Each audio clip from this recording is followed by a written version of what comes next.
没错，就是这双 V-Power Fly 3代有异响。因为它出现了异响，而且还在售后期的范围之内，我们又重新补发换了一双。那这一双顶级的跑鞋为什么会出现异响呢？我记得这双3代之前没有出超临界发泡的时候，从来没有遇见过这个问题啊。现在倒好，国产已经攻破了超临界发泡的问题，又出现了新问题。那到底这个异响是怎么造成呢？现在只能猜了才知道啊。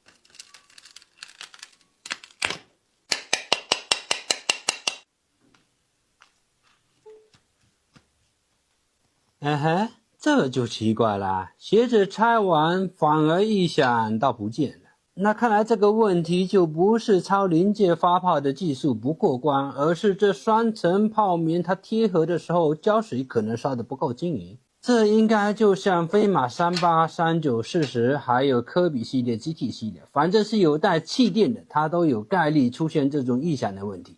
包括这双 V-Power Fly 3代呀，也就是概率问题。当然这超临界发泡确实技术不一样，很轻，但是回弹又很好。碳板呢绝对是没有问题，听到这个韧性，懂的人都懂。所以你们也都不用担心国产这双到底值不值得入手，放心的穿，有异响售后问题，鞋匠给你们兜底，售后我们是认真的，品质我们是保证的。球鞋有异响也是在我们售后范围之内的，鞋匠就是这么的诚实。